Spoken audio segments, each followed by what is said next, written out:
గడిచిన కాలం సజీవులుగా ఉంచి సమయంలో తండ్రి మీకు మహాధ్యానం నుంచి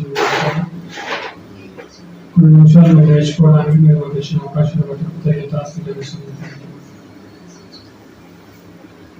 మీ మాటలు మేము నేర్చుకుంటున్నాను తండ్రి. మీ సహాయాన్ని అనుగ్రహించండి.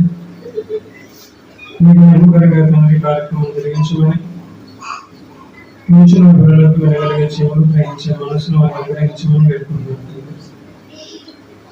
క్రీస్తు పేరటి ప్రార్థన వేసుకున్నాం తండ్రి. మంచిదండి. ఈరోజు కూడా ఒక చక్కని విషయాన్ని ఆలోచిద్దాం.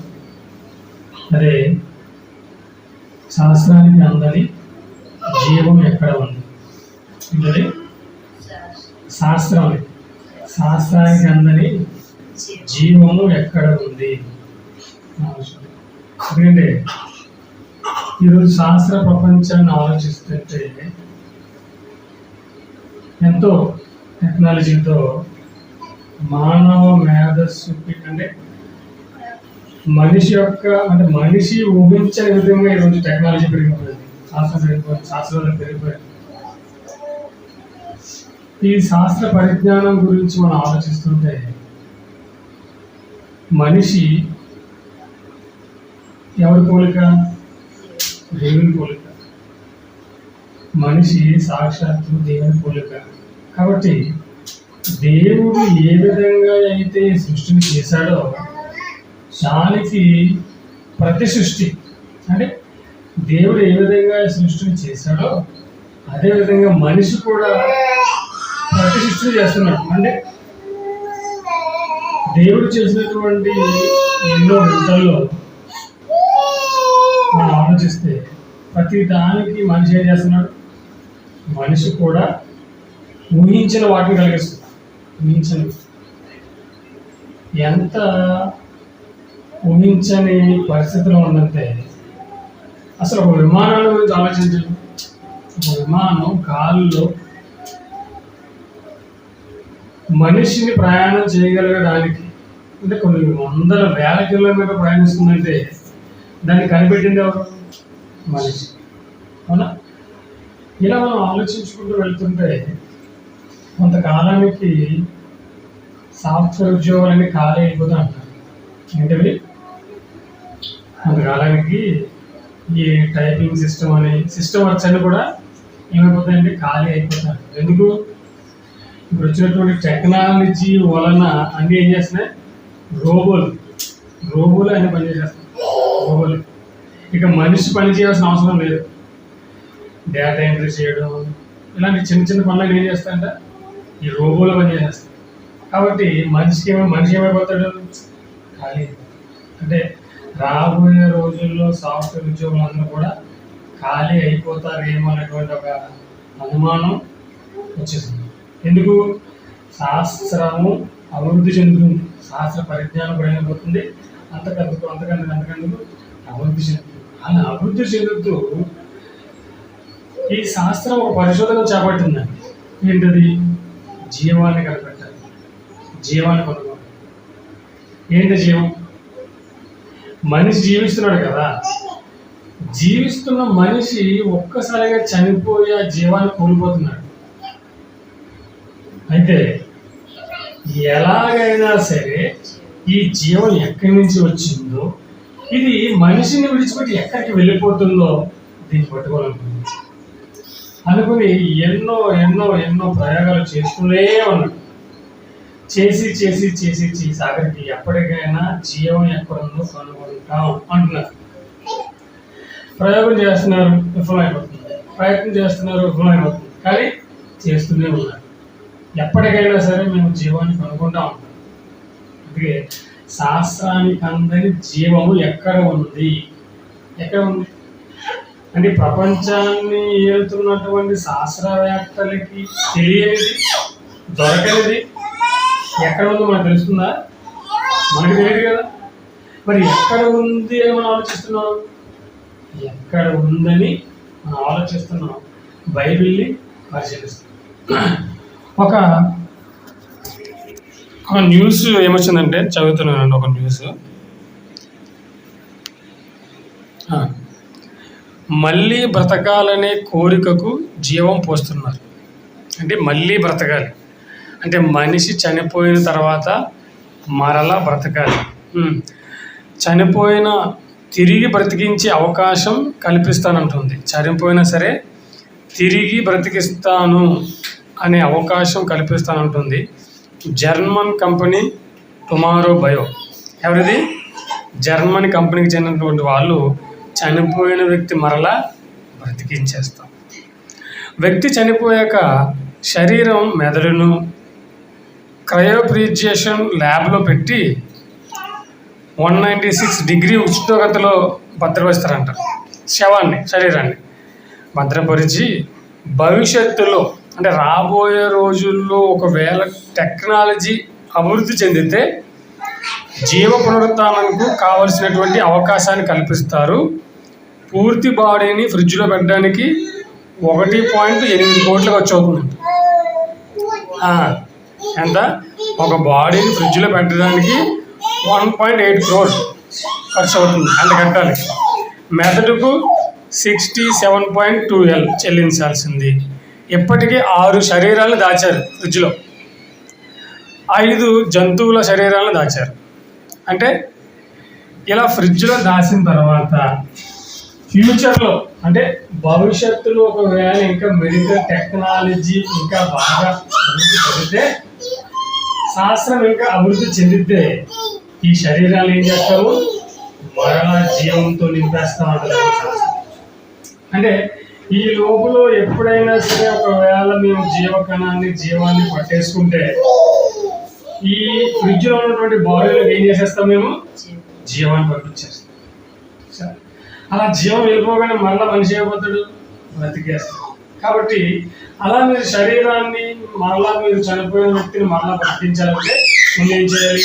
శరీరాన్ని ఫ్రిడ్జ్లో దాచుకోవాలి. అలా దాచుకోవడానికి ఎంత ఖర్చు అవుతుంది? ఒక బాడీకి వచ్చి 1.8 crores. అంటే కోట్లు ఖర్చు పెట్టి ఒక ఫ్రిడ్జ్లో నీ శరీరాన్ని దాచుకుంటే అంటే భవిష్యత్తులో ఒకవేళ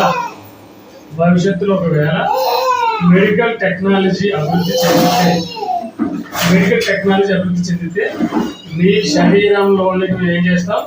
జీవాన్ని పంపించేస్తాం. అందువల్ల ఇది శాస్త్ర ప్రపంచం చేస్తున్నటువంటి పరిశోధన. కాబట్టి ఇప్పుడు మన దేవుని పిల్లలు, అసలు ఈ జీవం ఏంటి, ఎక్కడ ప్రారంభమైంది జీవం అనే విషయాన్ని మనం చూడగలిగితే బైబిల్లో స్పష్టంగా దేవుడు రాయించేశాడు. ఏం చేశాడు? బైబిల్లో దేవుడు స్పష్టంగా రాయించాడు. ఎక్కడ ప్రారంభమైన జీవం? ఆదికాండము 2వ అధ్యాయము. ఆదికాండము 2వ అధ్యాయము 7వ వచనాన్ని మనం చూడగలిగితే, దేవుడైన యెహోవా నేలమంటితో నరుని నిర్మించి వాని నాసికారంధ్రములలో జీవవాయువును ఓదగా నరుడు జీవాత్మాయను. నరుడేమైపోయాడండి? జీవాత్మ. ఎప్పుడైతే దేవుడు నేల మంటతో నరుని నిర్మించి ఆ నరుని యొక్క నాసికారంధ్రం ఏం చేశాడు? జీవవాయువు ఊదాడు. అంటే జీవవాయువు ఊదగా నరుడేమైపోయాడు? జీవించే ఆత్మగా, జీవించే మనిషిగా. అంటే జీవం ప్రారంభమైందా? అంటే జీవం ఎక్కడ ప్రారంభమైందో, ఎప్పుడు ప్రారంభమైందో, ఎందుకు ప్రారంభమైందో అన్ని విషయాలు ఏం చెప్పేసింది? బైబిల్ చెప్పేసింది. కానీ ఈరోజు శాస్త్ర ప్రపంచంలో అడగండి, జీవం ఎప్పుడు ప్రారంభమైందో తెలియదు, ఎందుకు ప్రారంభమైందో తెలియదు, ఈ జీవానికి ముగింపు ఉందో కూడా తెలియదు. కానీ వాళ్ళెవరు? తెలియని వాళ్ళు. కానీ ఈ ప్రపంచానికి వాళ్ళు ఎవరు? శాస్త్రవేత్తలు, తెలివైన వాళ్ళు. అంతే కదా? అంటే ఈ లోకం ఎవరిని గుర్తిస్తుందంటే ఏమీ తెలియని వాళ్ళని గుర్తిస్తుంది. అబద్ధాలు చెప్పే వాళ్ళని నమ్ముతుంది. కానీ నిజం చెప్పే బైబిల్ మాత్రం నమ్మదు. అసలు జీవం ఎప్పుడు ఎక్కడ ప్రారంభమైంది అని మనం బైబిల్ అడిగితే, బైబిల్లో దేవుడు నేల మందుతో నరుని నిర్మించి ఎప్పుడైతే జీవవాయువుని వాళ్ళ యొక్క నాసికారంధ్రంలో ఊదాడో ఏమైపోయింది? అంటే జీవం స్టార్ట్ అయిపోయింది. ఆదాముతో స్టార్ట్ అయిపోతే, కానీ ఈ రోజు ఉన్నటువంటి శాస్త్రప్రపంచం ఏం చెప్తుంది? అసలు ఎలా ఈ పుట్టుక జరిగింది అంటే దానికి ఒక స్టోరీ చెప్తారు. ఏంటో స్టోరీ తెలుసు? ఒక బిగ్ బ్యాంగ్ థియరీ చెప్తారు. ఏంటి బిగ్ బ్యాంగ్ అంటే? ఈ సృష్టి ఎలా పుట్టిందంటే ఒక పెద్ద ప్రేలుడు జరిగింది. అలా ప్రేలుడు జరగడం వలన ఏమైపోయిందంతా, ఒక పెద్ద ప్రేలుడు జరగడం వలన ఈ సృష్టి ఏర్పడింది. భూమండలం, సూర్యుడు, భూమి, చంద్రుడు, ఇలా గ్రహాలుగా ఏర్పడి ఏర్పడుతుంది. ఇది ఈ సృష్టి దేవుడి సృష్టి కాదు. ఇది ఎలా జరిగింది? Big bang. బిగ్ బ్యాంగ్ అంటే పెద్ద శబ్దం. ఒక పెద్ద శబ్దం వల్ల ఏం కలిగిందంట? సృష్టి ఏర్పడింది. ఈ సృష్టి దానంతట అదే వచ్చింది, కానీ ఈ సృష్టిని చేసిన దేవుడు లేడు. ఉదాహరణకి దానంతట అది ఏదైనా వస్తుందా? ఏది రాదు. దానంతట అదే ఏది రాదు. ఆఖరికి అడగనిది అమ్మాయిలో కూడా ఆహారం పెడతారు కదా. మన వాటిది దానంతా అదే ఎలా చేస్తుంది సృష్టి అంటే శాస్త్రవేత్తకి తెలిసింది ఎంత ఘోరంత. ఈ సృష్టి ఏదైనా ప్రేరణ జరిగితే అక్కడ ఏదైనా ఏర్పడుతుందా లేదా నాశనం అయిపోద్దా? నాశనం అయిపోతుంది. ఇప్పుడు ముంబై బ్లాస్ట్ జరిగినాయి, ఇప్పుడు బాంబేలో జరిగింది, ఆ తాజ్ హోటల్లో జరిగాయి. ఆ బాంబులు పడడం వల్ల ఏం జరిగింది? ఉన్న హోటల్స్ కూలిపోయాయి. కానీ అక్కడ ఏమి కొత్తగా హోటల్ ఏమీ ఏర్పడలేదు. కానీ ఈ శాస్త్రవేత్తలు చెప్పే విధానం ఎలా ఉందంటే, ఒక ప్రేరుడు జరిగింది, ఒక శబ్దం వచ్చింది, ఆ శబ్దం వల్ల ఏం జరిగింది? ఈ సృష్టి పుట్టేసింది. అలా ఇలా తిరగడం వలన ఆ పేలినటువంటి పర్వతాలు ఎప్పుడైతే తిరుగుతున్నాయో అలా తిరగకుండా భూమిలో ఏర్పడిపోయి చిన్న కణం పుట్టింది. ఆ చిన్న కణం ద్వారా జంతువులు వచ్చాయి. ఆ జంతువులో నుంచి కోతులు వచ్చాయి. ఆ కోతులో నుంచి మనిషి వచ్చాయి. సార్, మనిషి నుంచి కోతి నుంచి ఏమొచ్చిందంట? కోతు నుండి మనిషి వచ్చేదా? కోత అంట అలా ఉండి ఒకే కొంచెంగా నడవడం నేర్చుకుంది, తర్వాత ఆతులు కట్టుకోవడం నేర్చుకున్న తర్వాత అలా మనిషిగా. అందుకే ఏమంటారు? ఆది మానవుడు ఎలా ఉన్నాడంటే ఆది మానవుడు కోతు నుండి వచ్చాడు. ఇది శాస్త్రం చెప్తుంది. కానీ దేవుడు ఏం చెప్పాడు? బైబిల్ ఏం చెప్తుంది? మనిషి ఎక్కడి నుంచి వచ్చాడు? నేల నుండి దేవుడు మట్టిని తీసి నరుని నిర్మించి జీవవాయువును ఊదగా నరుడు జీవాత్మ. కానీ వీళ్ళేం చెప్తున్నారంటే మనిషి కోతి నుండి పుట్టాడు. ఒకవేళ నిజంగా వాళ్ళు చెప్పినట్లు కానీ కోతి నుండే పుట్టాడు అనుకుంటే మనిషి కోతి నుండి ఒక్కసారి వస్తాడా? మరలా రావచ్చు కదా. ఈ మధ్యకాలంలో ఎప్పుడైనా కానీ ఎక్కడైనా కానీ కోతి మనిషిగా మారినట్లుగా ఎవరైనా చూసారా? ప్రారంభంలో మనిషి కోతి నుండి వస్తే మరలా చాలా కోతులు ఉన్నాయి.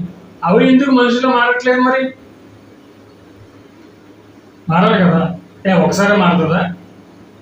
ఒకవేళ కోతి నుండి మనిషి వచ్చి ఉంటే ఇప్పుడు కూడా కోతి నుంచి మనుషులు రావాలి కదా. మరి ఇప్పుడు ఎందుకు రావట్లేదు అంటే వాళ్ళ చెప్పిందంతా అబద్ధం. వాళ్ళకి జీవం ఎప్పుడు ప్రారంభమైందో తెలియదు, ఎక్కడ ప్రారంభమైందో తెలియదు, ఎక్కడి నుంచి వచ్చిందో కూడా వాళ్ళకి తెలియదు. అందుకే జీవాన్ని వెతికి వాటిలో ఉన్నారు. ఇప్పుడు తెలుసా ఇంకో విషయం ఏంటంటున్నారు? ఏదైనా తోటలో ఆదాము అవ్వలు ఏం తిన్నారు? పండు తిన్నారు కదా. ఆ పండు తినేసి నిత్యం బ్రతుకుతారేమో, అవునా? కాబట్టి నిత్యం బ్రతుకుతారేమో కదా దేవుడు.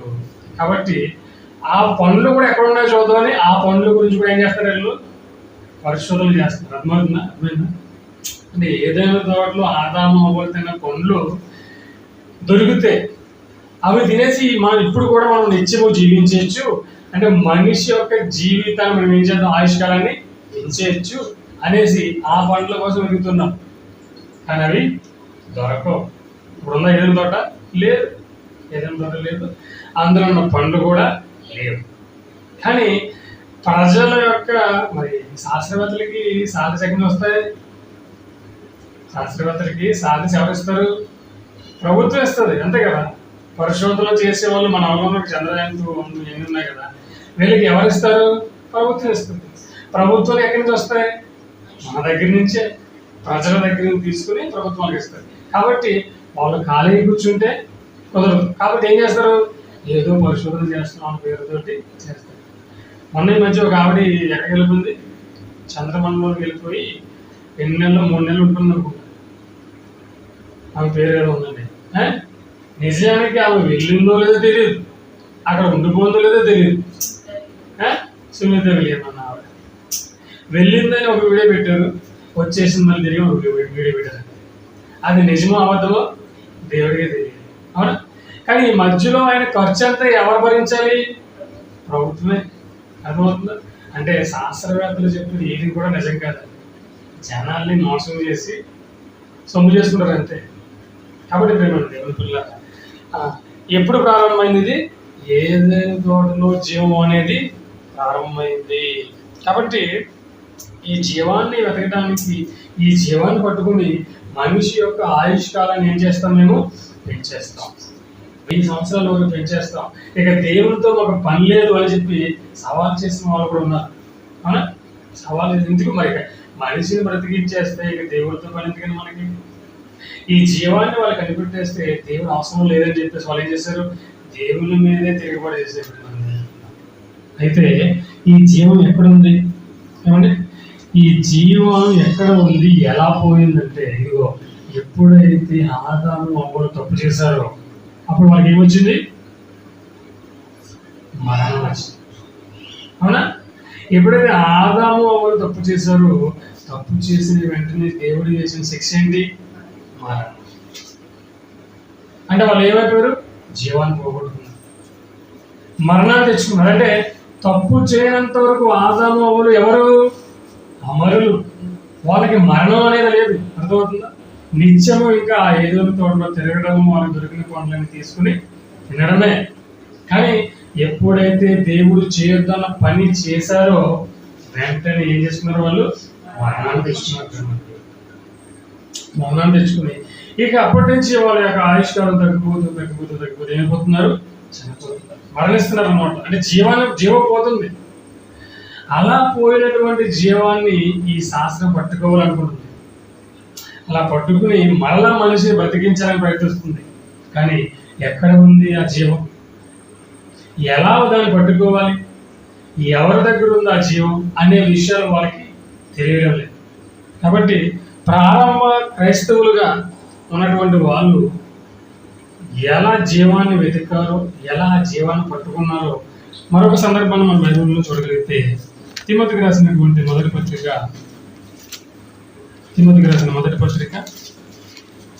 6వ అధ్యాయము 18వ వచనం చదువు. తిమోతికి రాసినటువంటి మొదటి పత్రిక 6వ అధ్యాయము 18. వారు వాస్తవమైన జీవమును సంపాదించుకును నిమిత్తము రాబో కాలమునకు మంచి పునాది తమ కొరకు వేసుకుని. ఏం చేస్తున్నారంటే వీళ్ళు? అంటే వారు వాస్తవమైన జీవమును సంపాదించుకునే నిమిత్తం. అంటే వాస్తవమైన జీవం ఒకటి ఉందా? అవాస్తవమైన జీవం అంటే అబద్ధం అనేది అనుకోండి, నిజము అనేది ఉంటుంది, అవునా? అబద్ధం అన్నారంటే దానికి మరో పదం నిజం. వాస్తవం అని అన్నాడు అంటే అవాస్తవం అన్నది ఒకటి ఉంది. వీళ్ళు ఏం చేస్తారంటే వీళ్ళు వాస్తవమైన జీవాన్ని సంపాదించుకోవాలని మంచి పునాది వేస్తున్నట్టు వాస్తవం అంటే ప్రారంభ శతాబ్దంలో ఉన్నటువంటి క్రైస్తవులు వాస్తవమైన జీవాన్ని సంపాదించాలనుకున్నారంటే, అంటే ఇప్పుడు మనలో ఉన్నది ఏంటిది? అవాస్తవమైన జీవం. అంటే నిజమైనది కాదు ఇది. ఎప్పుడు మనం మరణిస్తాం మనకి తెలియదు. కాబట్టి వీళ్ళు దేనిని సంపాదించుకోవాలనుకున్నారు? వాస్తవమైన జీవం. అంటే బైబిల్ని మనం ఆలోచిస్తుంటే వాస్తవమైన జీవం అనేది ఒకటి ఉంది, దాన్ని మనం సంపాదించుకోవాలి. అర్థమవుతుందండి? అంటే భూమి మీదకి వచ్చినటువంటి ప్రతి మనిషి జీవిస్తున్న కాలంలోనే ఏ జీవాన్ని సంపాదించుకోవాలి? వాస్తవమైన జీవాన్ని సంపాదించుకోవాలన్నమాట. అంటే దేవుడు మనిషికి ఇచ్చిన పని ఇది. అర్థమవుతుంది? అందుకే ప్రారంభ శతాబ్దంలో ఉన్నటువంటి క్రైస్తవులు ఏం చేశారంటే, ఇదిగో వారు ఏం చేశారు? రాబో కాలమునకు మంచి పునాది తమ కొనుకు వేసుకొని వాస్తవమైన జీవమును సంపాదించుకునే నిమిత్తము వారు వాస్తవమైన జీవం అంటే ఈ జీవితమే నిజం అనుకుని, కాబట్టి ఈ జీవితం తర్వాత మరో జీవితం లేదనుకుని ఈ జీవితంలోనే సుఖభోగాలు అనుభవిస్తూ ఈ జీవితాన్ని ముగించుకొని వెళ్ళిపోతున్న వాళ్ళకి తెలియవలసిన మరొక విషయం ఏంటి? ఈ జీవితం అవాస్తవం. సరే, ఈ జీవితం నిజం కాదండి. అంటే రాబోయే ఒక జీవితం ఉంది, అది నిజమైనది, వాస్తవమైనది. అర్థమవుతుంది? అదే పుస్తకంలో తిమోతి పత్రిక 4వ అధ్యాయం చూడండి. 4వ అధ్యాయము 8వ వచనం చూద్దాం. శరీర సంబంధమైన సాధకము కొంచెం మట్టికి ప్రయోజకరమును కానీ దైవభక్తి ఉన్నప్పుడు జీవము విషయంలోను రాబోవు జీవం విషయంలోను వాగ్దానముతో కూడినైనందున. చూడండి ఏమండి, శరీర సంబంధమైన సాధకము కొంచెం మట్టుకి ప్రయోజనకరమవును కానీ దైవభక్తి ఇప్పటి జీవములోను ఇప్పటి జీవం విషయంలోను రాబో జీవం విషయంలోను. దేవుని మీద అంటే దేవుని భక్తి అంటే మనం దేవుని పట్ల భయభక్తులు ఉంటాం కదా, ఈ భక్తి ఏమంటున్నది? ఈ భక్తి వలన ప్రయోజనం ఏంటి? ఈ భక్తి వలన ఇప్పటి జీవం విషయంలోను రాబో జీవం విషయంలోను. అంటే ఇప్పుడున్నది జీవమా? ఇప్పుడు జీవిస్తున్నామండి. మరలా రాబోయే జీవం ఒకటి ఉందంట. సరే, అంటే దైవ భక్తి వలన దేవుని ఎడల భయభక్తులు కలిగి ఉండడం వలన ఈ జీవితంలోనే కాదు, రాబోయేటువంటి జీవితంలో కూడా మనకి ప్రయోజనం. అర్థమవుతుందా? అంటే రాబోయే జీవం ఒకటి ఉందండి. ఏంటా జీవం? ఎక్కడుందా జీవం? ఎలా వస్తుందా జీవం? చూసారా ఏమండి? ఏంటా జీవము? ఎలా ఉంటుంది? ఏమంటే ఇప్పుడున్నటువంటి ఈ జీవంకే కాకుండా రాబోయేటువంటి జీవములో కూడా మనకి ఏమవుతుంది? ప్రయోజనం, దైవభక్తి. అయితే ఆ జీవం ఎక్కడుంది? ఇది శాస్త్రవేత్తలకు అందరి చిక్కు ప్రశ్న. కానీ శాస్త్రవేత్తలని సైతం ఏమండి తలదన్నే పుస్తకం ఏది? బైబిల్. నిజమండి, శాస్త్రవేత్తలకు సైతం తెలియని విషయాలను చెప్పే గ్రంథం ఏదైనా ఉందంటే ఈ భూమి మీద బైబిల్ మాత్రమే. వాళ్ళు ఎన్ని పరిశోధనలు చేయనివ్వండి, వాళ్ళు గడ్డలు మేసాలు అన్నీ మెరిసిపోయినాయి, కానీ వాళ్ళకి ఆ విషయాలు తెలియదు. కానీ ఏమీ అవసరం లేదండి. బైబిల్ ఏం చేయమన్నాడు దేవుడు? పరిశీలన చేయమన్నాడు. దీన్ని కనుక మనం పరిశీలన చేసి మనసు పెట్టి చదివితే మనల్ని ఏమైనా తెలుసా? మీరు భూమిని అలక్రిందులు చేసేస్తారు. నిజమండి, బైబిల్లో ఉన్న విషయాలు కనుక మనకు అర్థమైతే మనం ఏం చేస్తామంట? భూమిని తలకిందులు చేసేస్తాం. అందుకే ప్రారంభ శతాబ్దంలో పౌలు గారు వాక్యం చెబుతుంటే చుట్టూ ఉన్న వాళ్ళు ఏమైపోయారు తెలుసా?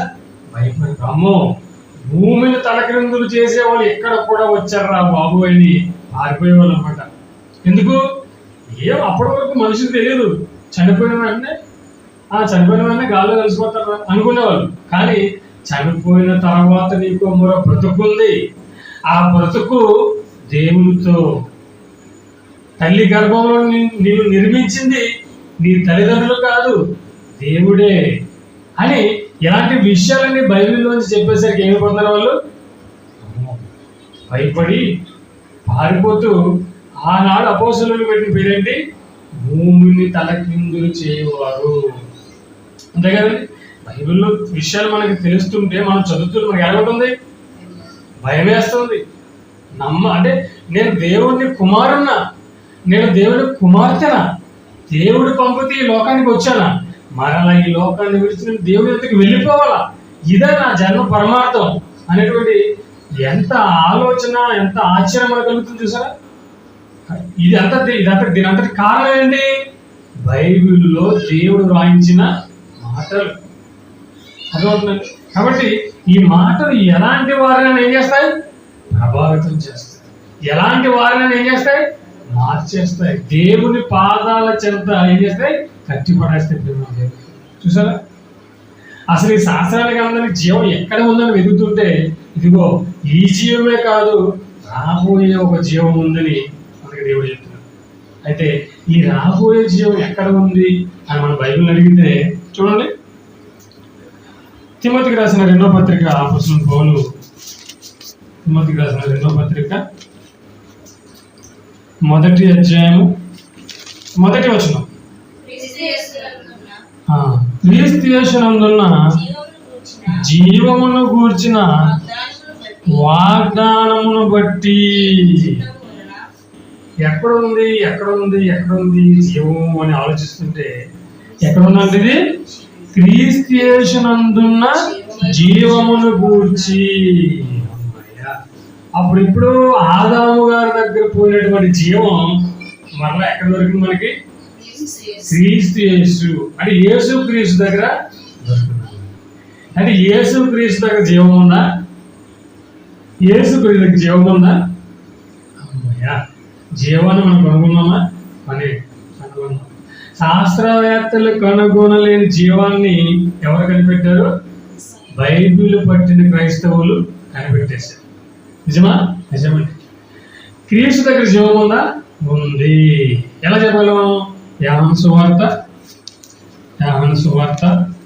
14వ అధ్యాయము, యోహాను సువార్త 14వ అధ్యాయము 6వ వచనం చూడండి.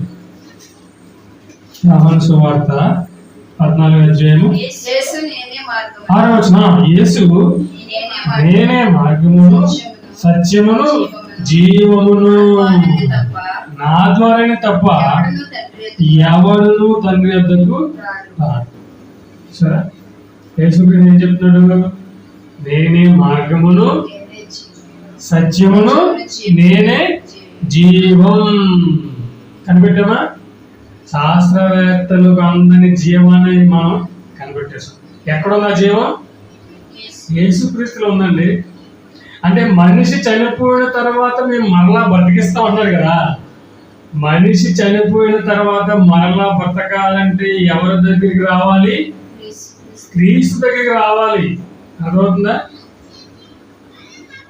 మనిషి చనిపోయిన తర్వాత వాడు మరలా బ్రతకాలంటే ఎవరిని విశ్వసించాలి? యేసుని విశ్వసించాలి, క్రీస్తుని విశ్వసించాలి. అందుకే యేసేమన్నాడు? నేనే జీవం, నేనే జీవం. ఒక మనిషి మరణించిన వెంటనే మరలా బ్రతకాలంటే ఎవరు ఉండాలి? యేసుక్రీస్తు ఉండాలి. యేసులో ఉందా జీవం? ఎస్, యేసుక్రీస్తులోనే జీవం. అంటే ఇప్పుడు చనిపోయిన వెంటనే మరలా బ్రతకం. మనం చనిపోయిన మనము క్రీస్తునందు చనిపోతే యేసు 2వ రాకడలో ఏం చేస్తాడు? మరలా మనల్ని తిరిగి లేపుతాడు, మరలా మనల్ని బ్రతికిస్తాడు. ప్రేమండి దేవునికి అర్థమవుతుందా? అంటే ఇప్పుడు ఎక్కడుంది ఈ జీవము?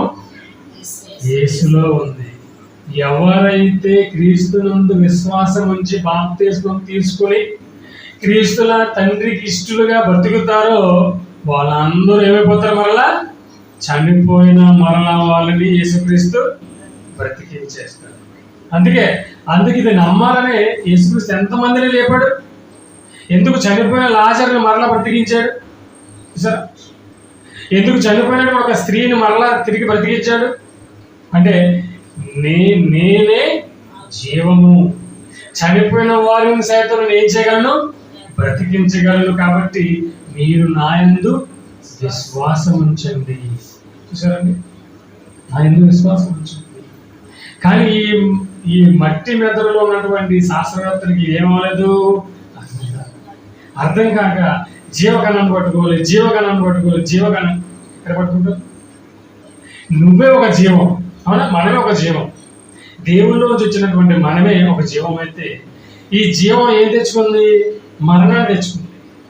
ఈ మరణాన్ని తెచ్చుకున్నటువంటి మనము మరలా జీవం పొందుకోవాలంటే యేసును నమ్మాలి. అర్థమైందండి?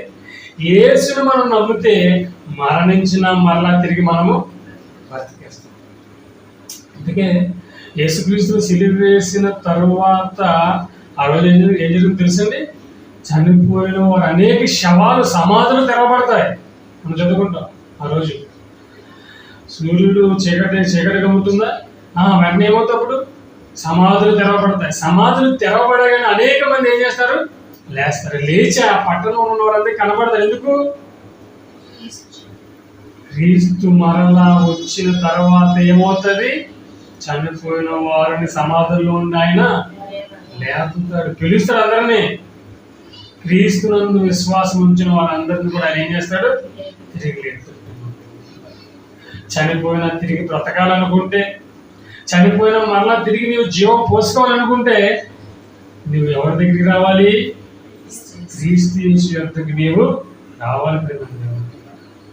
ఈ సమాజానికి ఈ విషయం తెలియక ఎలా బ్రతకాలి, ఏం తినాలి, ఏం చేయాలి అంటే బ్రతకడానికి ప్రయాసపడుతున్నాడు. కానీ ఆ బ్రతికిచ్చింది ఎవడు?